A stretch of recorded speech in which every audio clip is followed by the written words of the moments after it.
Sudah, Sudah, Ibu. Ibu. Baik. Nah, untuk pertemuan hari ini, kita akan berdiskusi mengenai food account dan food list. Capaian pembelajaran pada pertemuan ini adalah, bisa ganti ya. Nah, oke. Sudah bisa ganti slide ya, Mbak ya? Sudah, Bu. Baik. Kalian diharapkan mampu melakukan food account dan food list, sehingga nanti kita akan berdiskusi mengenai pengertian, langkah-langkah, dan kelebihan serta kekurangan dari food account dan food list. Sebelum kita berdiskusi mengenai pengertian, kalau kita ingat pada pertemuan sebelumnya ya di dietary food inventory method ya, food inventory. Nah, selain food inventory, metode penilaian konsumsi pangan untuk rumah tangga itu ada apa lagi? Household, Ibu. Iya, Mbak Hamidah. Household inventory. Maaf, suaranya kurang jelas. Household inventory, Ibu. Selain household inventory, ada apa lagi, Mbak Hamidah? 158 ya?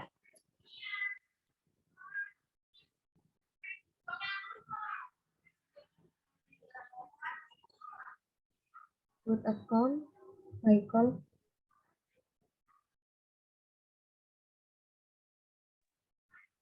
Baik, betul ya.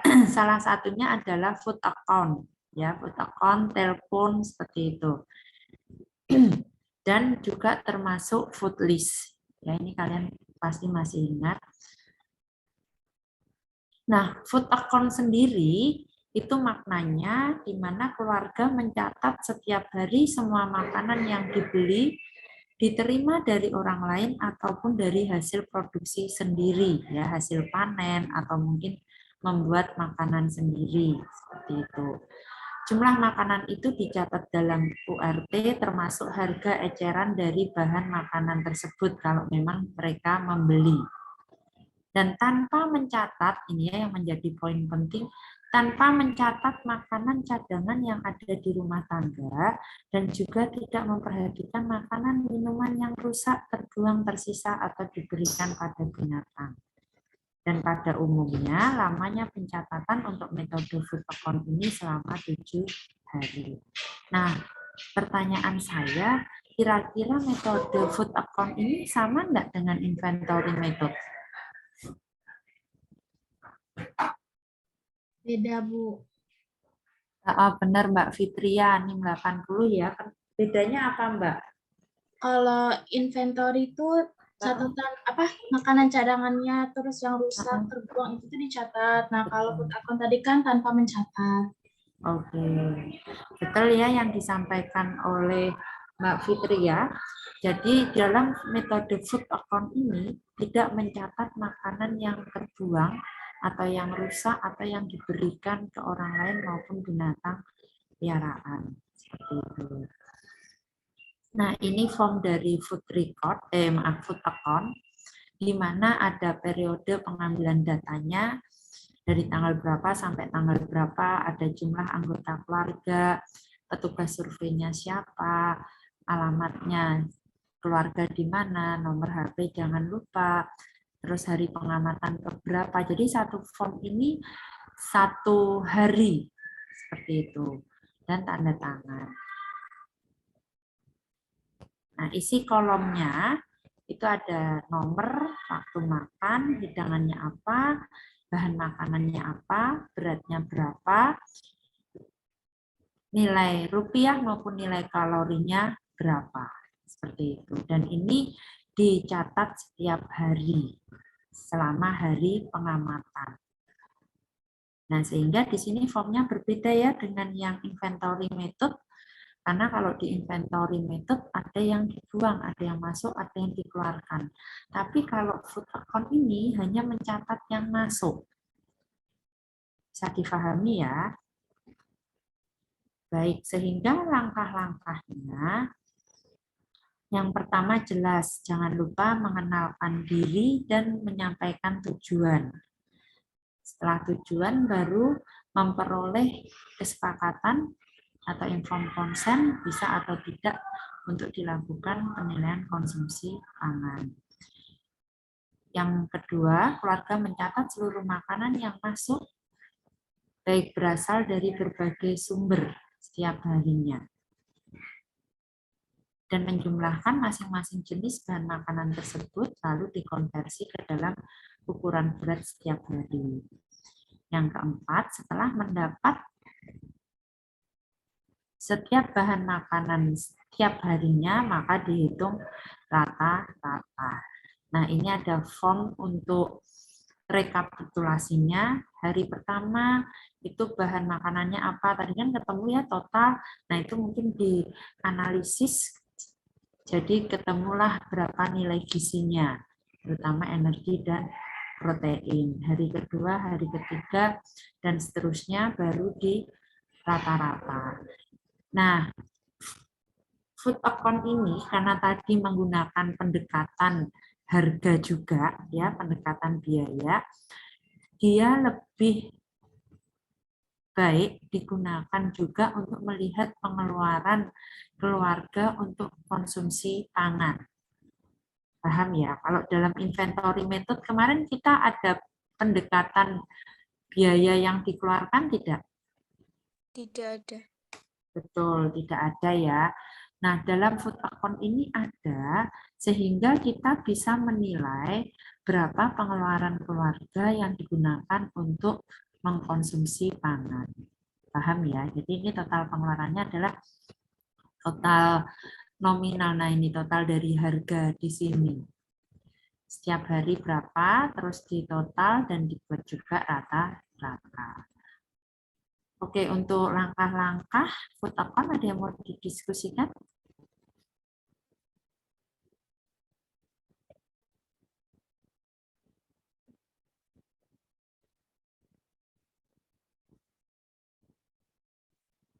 Sudah paham? Ibu mau tanya, Bu. Oke, silakan Mbak Fitria. Poin ketiga kan ada jumlahkan masing-masing jenis makanan. Itu berarti misalnya kayak beras, dia sampai hari ke-7 tuh ada beli kayak gitu. Berarti yang khusus berasnya aja yang ditambahkan terus gitu, Bu. Betul. Jadi poin 3 itu menjumlahkan bahan makanan yang ada di sini. Misal nih di pagi ketemu beras, terus ketemu tahu, tempe gitu ya. Terus di hari kedua juga seperti itu. Ada beras, tahu, tempe sampai hari ke-7. Maka beras itu di total sampai hari ke-7 itu berapa gram ya, setelah dari URT tadi kan dikonversikan ke berat dalam satuan gram. Nah, baru dicari nilai kalorinya atau nilai energinya, nilai zat gizinya.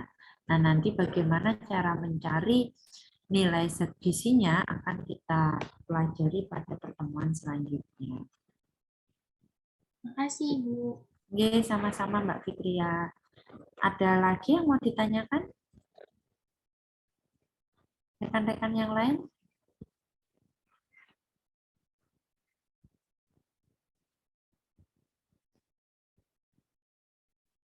Baik, jika tidak ada, mohon izin saya lanjutkan. Sehingga kelebihan dan kelemahan dari metode food account tadi ya, terutama adalah kelebihannya bisa mengetahui ketersediaan bahan makanan di tingkat keluarga, tingkat rumah tangga, dan daya belinya. Ya, jadi poin yang terpenting itu mengetahui tingkat ketersediaan di rumah tangga dan daya beli keluarga, terutama terhadap bahan pangan. Kalau kalian ingat, kalian sudah mendapat mata kuliah ekonomi pangan? Belum, Ibu. Belum ya? Baik. Nanti kalau dapat kuliah ekonomi pangan, itu akan ada persentase pendapatan yang digunakan untuk membeli konsumsi pangan. Nah, salah satunya itu bisa dilihat menggunakan food account ini, karena bisa diketahui daya beli keluarga terhadap bahan makanan. Hanya kelemahannya, kurang teliti untuk melihat asupan gizi, karena tadi yang dilihat kan hanya yang dibeli ya, karena belum tentu dibeli itu dimakan. Paham ya? Bisa jadi kalau dalam food inventory yang dibeli itu ada diberikan ke hewan piaraan misal, atau yang dibeli itu diberikan ke orang lain, atau yang dari yang dibeli itu ada yang rusak atau kadaluarsa sehingga tidak dimakan. Nah, itu kelemahannya sehingga kurang teliti untuk melihat asupan zat gizi. Paham? Ada yang mau didiskusikan?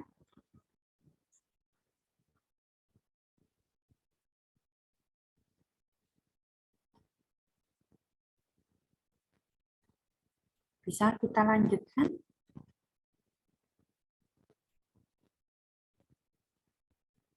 Bisa, Ibu. Baik.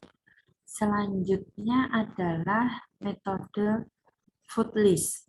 Ya, food list ini juga termasuk dalam metode penilaian konsumsi pangan tingkat rumah tangga, di mana dalam metode ini mencatat seluruh bahan makanan yang digunakan oleh keluarga. Sama ya, hanya yang dicatat ini termasuk makanan yang dimakan di luar rumah.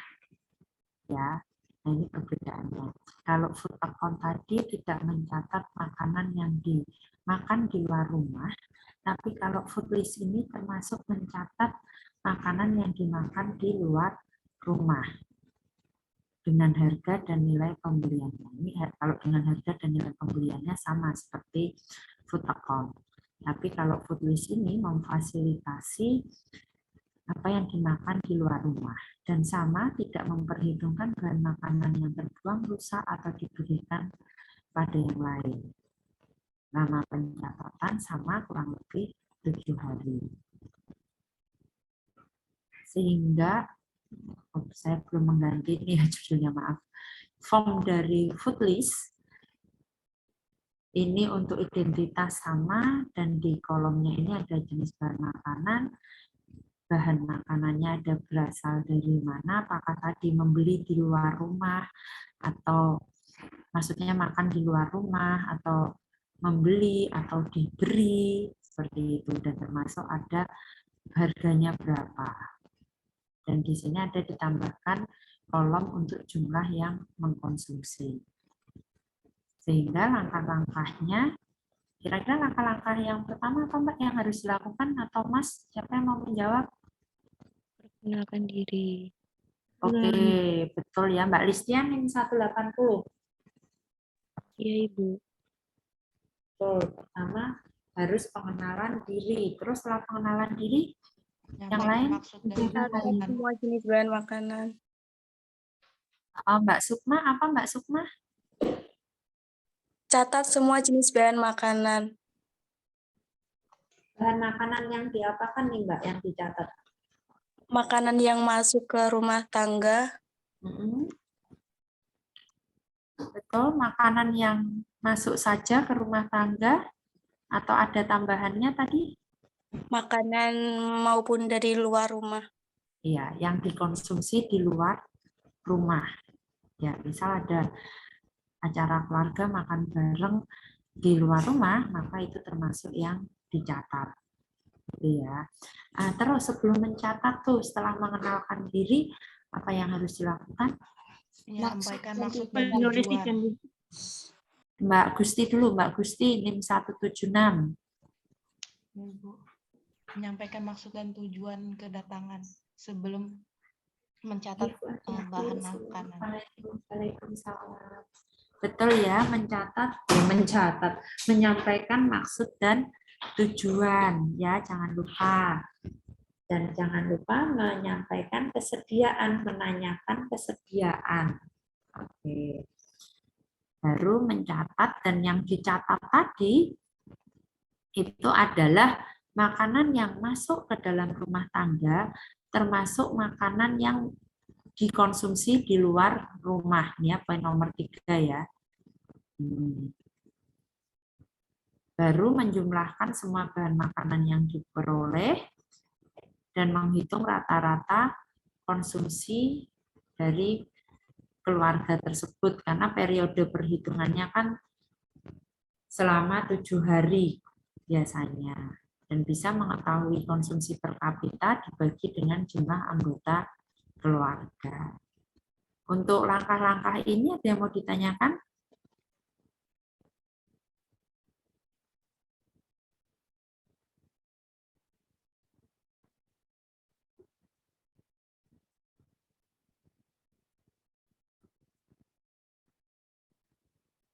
Sudah jelas? Kok enggak banyak yang menganggukkan kepala ya? Ini sudah jelas apa masih bingung? Ibu izin bertanya. Oke, silahkan. Siapa nih? Enggak tampak di layar saya. Saya Ibu. Istia, Bu. Mbak Istia. Iya, NIM berapa, Mbak? 180 Ibu. Oh, 180. Oke, silahkan, Mbak. Ini tuh kan yang food list itu yang makan di luar dengan harga dan nilai belinya. Itu berarti makanan yang sudah jadi itu termasuk. Dan juga kalau misalnya kita ikut makan di luar kayak syukuran gitu, itu termasuk. Betul, oke, termasuk. Misal ada undangan nikah, ya, undangan nikah sehingga konsumsi makanannya kan di luar ya, enggak di rumah, karena di tempat nikah itu. Nah, itu termasuk dicatat. Kalau untuk harganya, kalau yang seperti itu bagaimana ya, Bu? Nah, harganya itu bisa dikosongkan atau dikonversi, ya, dan bisa ditambah kolom keterangan. Ya, keterangan artinya konsumsi makanan tersebut pada saat menghadiri pesta pernikahan, misal seperti itu. Sehingga untuk konversi harganya kita tidak bisa mencatat, atau kita bisa konversikan berdasar apa yang mereka konsumsi dengan harga yang makanan yang biasa dijual. Ya, misal saat pesta konsumsi zupa sup gitu ya. Nah, berarti kalian bisa konversikan dengan harga jual zupa sup. Baik, Ibu. Terima kasih. Oke, sama-sama. Ada lagi yang mau didiskusikan?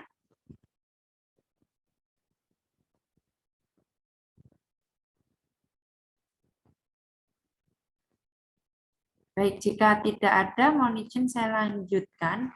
Sehingga kelebihan dan kelemahannya apa nih, Mas, Mbak? Masnya mana ya? Enggak ada suara.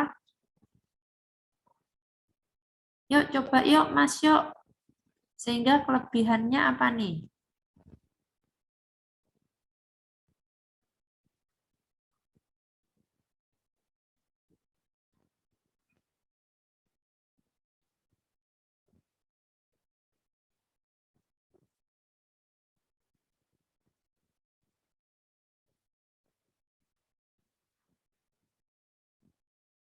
Masnya enggak ada yang join kah? Saya mencari yuk, belum ketemu.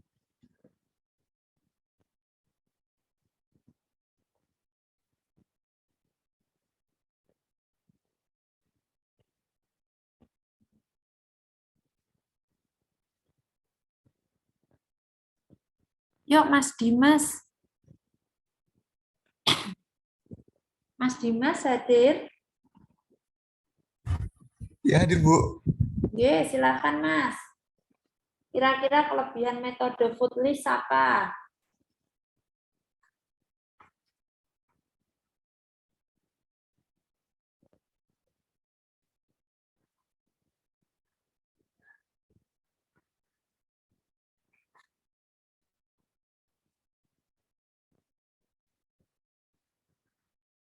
Yuk, dari hasil diskusi tadi, kira-kira kelebihan metode food list apa?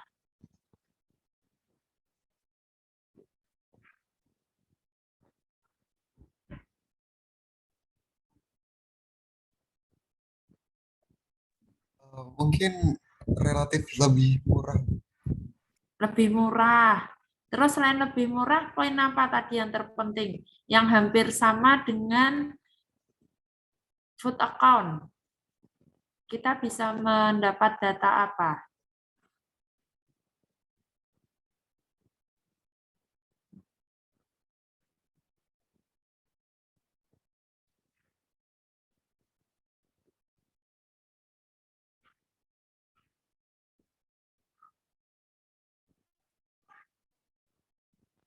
Yuk, yang beramai-ramai tadi siapa? Mungkin bisa melengkapi apa yang disampaikan Mas Dimas.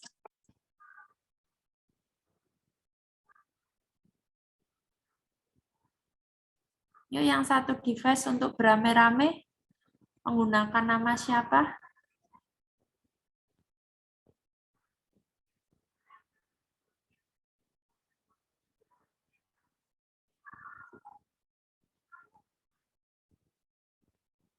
Jadi diam semua.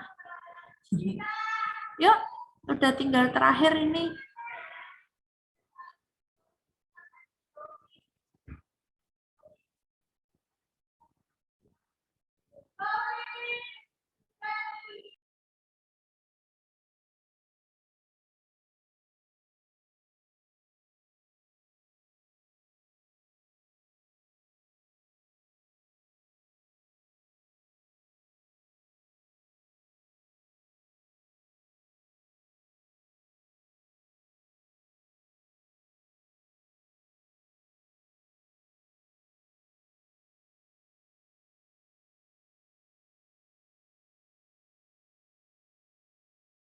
Baik, atau yuk siapa yang mau menjawab?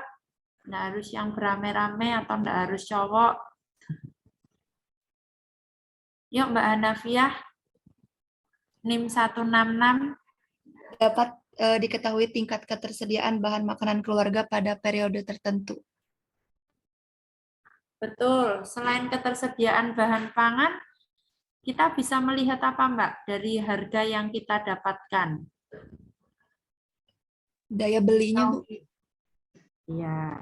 Selain daya beli, yuk ada suara lagi. Siapa tadi yang mau menyampaikan? Pengeluaran. Ya, NIM berapa ini Mbak? Siapa? Listia 180, Ibu. Oh, baik. Betul ya. Pengeluaran untuk konsumsi pangan. Gitu ya. Nah, ini tadi kelebihannya lebih teliti karena juga menilai pangan yang dikonsumsi di luar rumah. Ya, jadi kalau dibanding food account, dia sama-sama bisa menilai pengeluaran untuk membeli bahan pangan, ya, tapi lebih teliti karena dia juga menilai pangan yang dikonsumsi di luar rumah. Seperti itu. Hanya kelemahannya sangat subjektif karena sangat tergantung daya ingat dan kejujuran dari responden. Ya, jadi masing-masing metode penilaian konsumsi pangan itu sama seperti kita manusia ya, tidak ada yang sempurna. Karena ini hanya instrumen yang bisa untuk membantu menilai kecukupan pangan, kecukupan gizi, maka harus disesuaikan dengan tujuan dari penilaian konsumsi pangan kita. Ya, apakah tujuannya sampai melihat ke pengeluaran rumah tangga yang digunakan untuk konsumsi pangan. Kalau sampai pengeluaran rumah tangga, maka lebih baik menggunakan food list. Misal seperti itu. Tapi kalau tidak melihat pengeluaran rumah tangga, hanya melihat ketersediaan pangan di tingkat rumah tangga dan kecukupan gizinya, maka akan lebih baik menggunakan inventory method. Paham ya? Ada yang mau didiskusikan?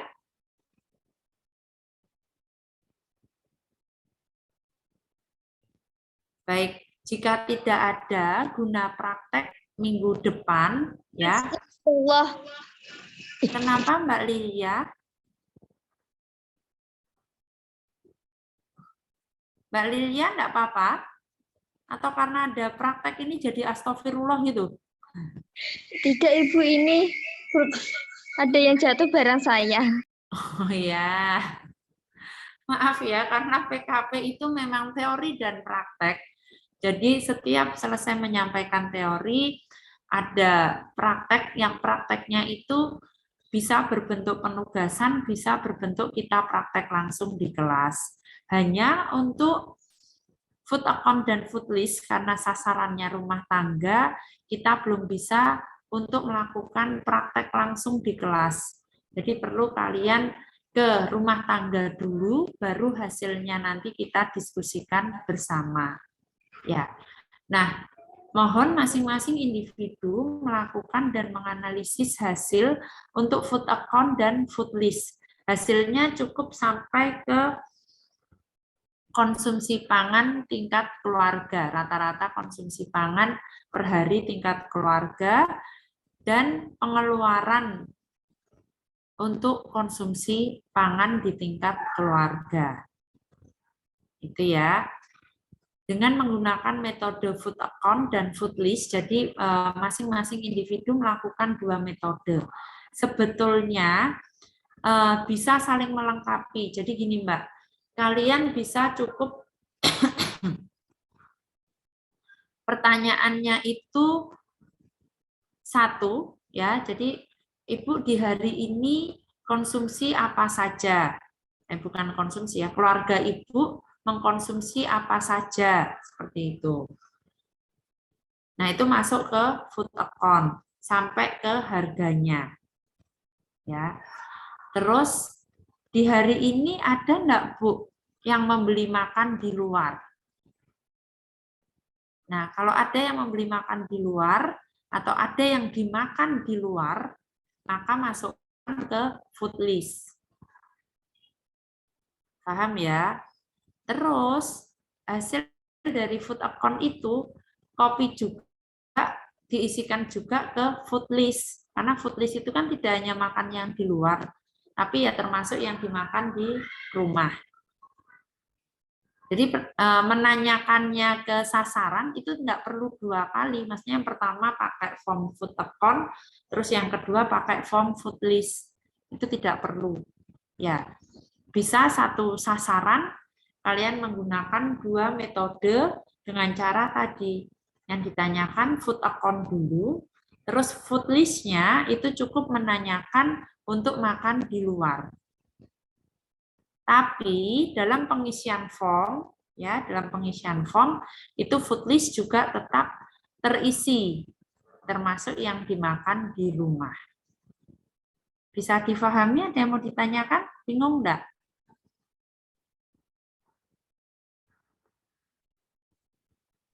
Ibu, saya izin bertanya.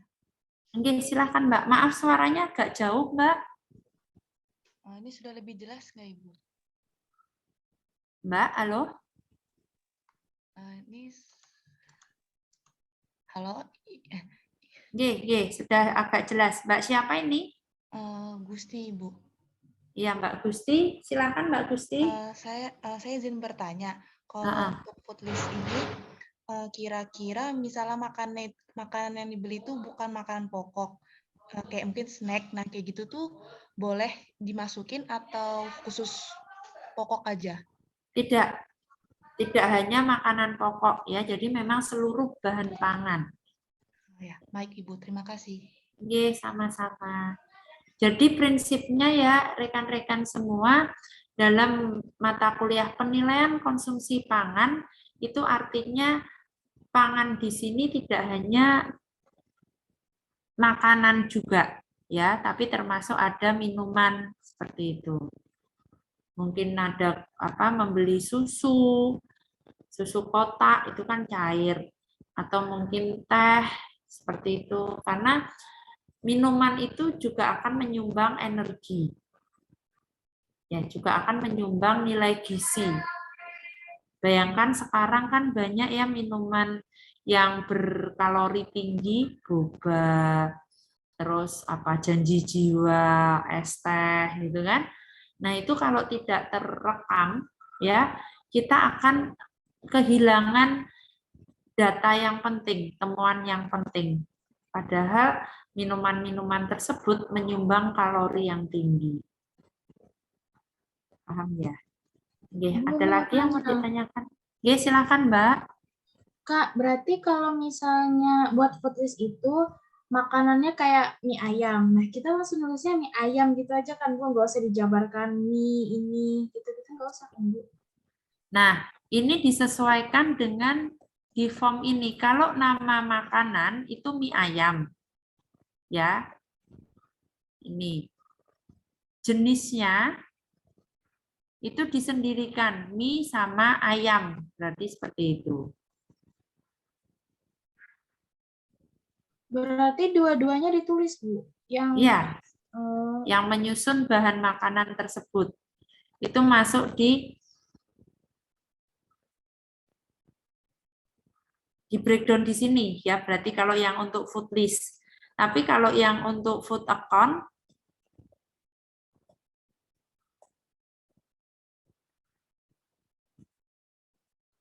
nah untuk food account itu sendiri-sendiri.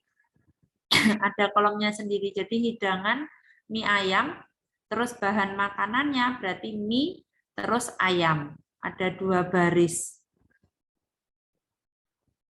Paham ya? Kalau buat di form yang food list itu kan ada asal, Bu. Asal itu apa, Bu? Buat apa? Tadi diisikan apakah dia membeli ya atau makan di luar rumah atau diberi atau masak sendiri. Oh, oke, Ibu. Terima kasih. Sama-sama. Ada lagi yang mau menanyakan? Mohon maaf Ibu izin bertanya. Kalau Ya, silakan, yang Mbak. Suaranya kok putus, Ge? kalau salah satu anggota keluarga saja yang kayak beli di luar gimana, Bu? Ya, betul. Pertanyaan yang bagus ya. Itu Bu, jadi kalau ada salah satu anggota saja yang beli di luar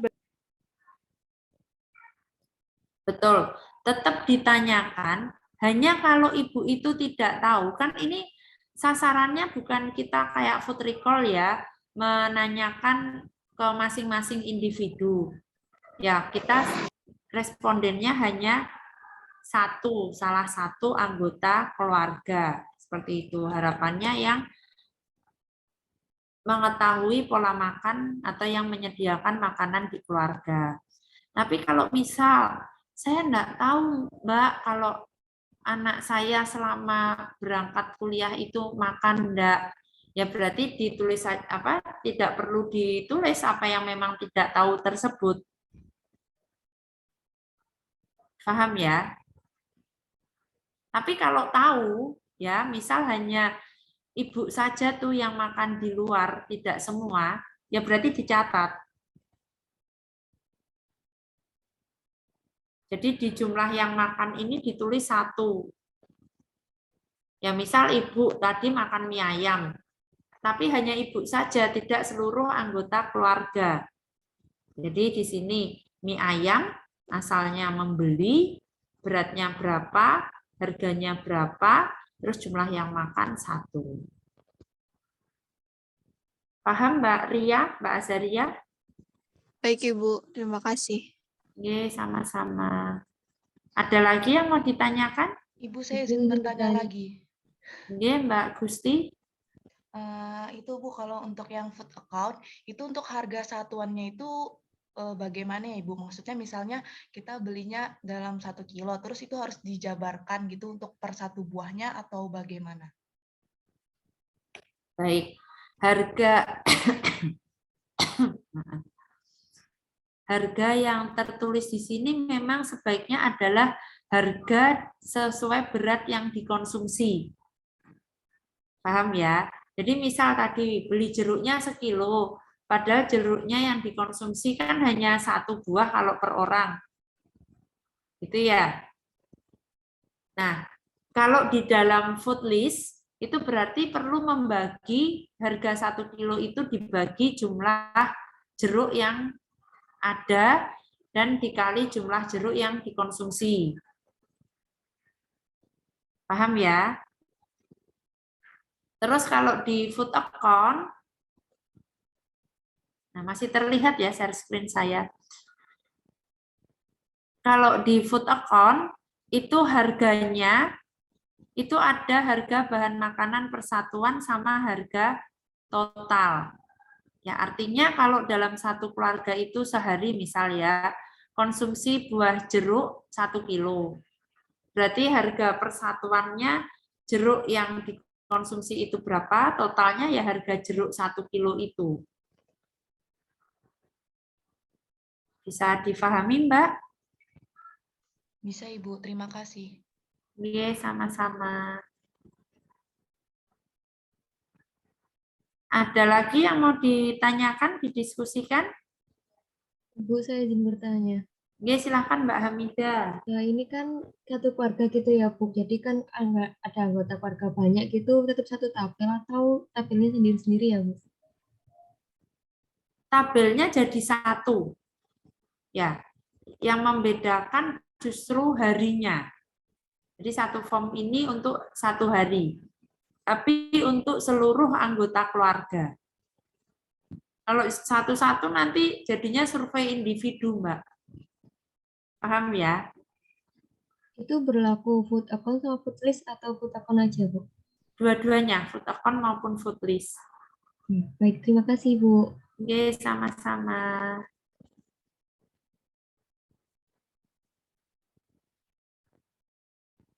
Baik, ada yang didiskusikan lagi?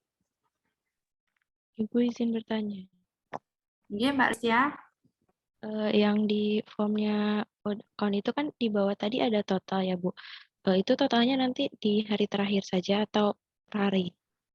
Setiap hari, sayang. Karena kan ini formnya per hari. Ya, Oh iya. ini kan hari ke-1, misal nih, hari ke-1 ketemu beratnya berapa, total pengeluarannya berapa. Gitu ya. Kalian enggak perlu isi kalori ya, karena memang belum belajar sampai kalori. Cukup kalian isi di berat sama harga pangannya. Nah, terus rekapnya itu di hari 1, ini nanti kalau udah dikonversi ketemu kalorinya berapa, maka ketemu nih energi di sini hari 1 berapa. Nah, nanti yang kalian masukkan ke sini adalah rekap pengeluarannya saja. Ya, rekap biayanya hari per 1 itu berapa rupiah, hari kedua berapa. Jadi per hari ya, Mbak ya. Baik, Ibu, terima kasih. Oke, sama-sama. Ada lagi? Nanti silahkan, kalau masih ada yang belum jelas atau setelah praktek kok bingung mengisinya, seperti itu, bisa silahkan PM saya, ya, WA saya juga silahkan. Itu nggih. Mohon izin saya akhiri untuk perkuliahan hari ini. Silahkan siapa yang mau memimpin berdoa?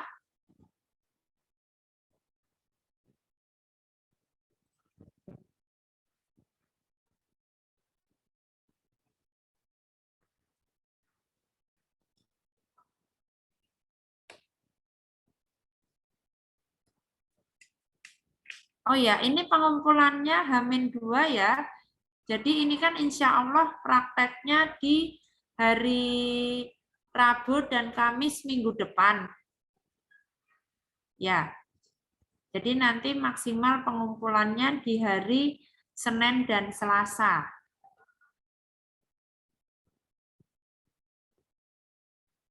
Oke ya. Terus mohon, karena di hari Senin Selasa minggu depan ya, kalian kan berarti akan ada pertemuan teori lagi. Betul ya? Nanti insya Allah akan saya isi yang untuk estimasi dan perkiraan ASI. Nah, mohon untuk resum yang estimasi dan perkiraan ASI bisa dikirim maksimal di hari Jumat, gitu ya. Karena nanti akan kita diskusikan di hari Senin dan Selasa.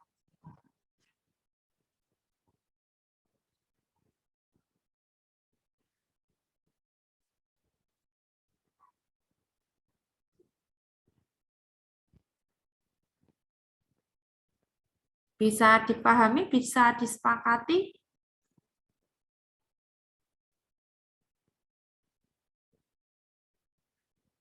Ibu. Baik, terima kasih. Oke, yuk, siapa yang mau mengakhiri dengan berdoa, memimpin doa? Saya, Ibu. Oke, silakan Mbak Adelia. Sebelum mengakhiri kuliah pada sore hari ini, marilah kita berdoa menurut agama dan kepercayaan masing-masing. Berdoa mulai.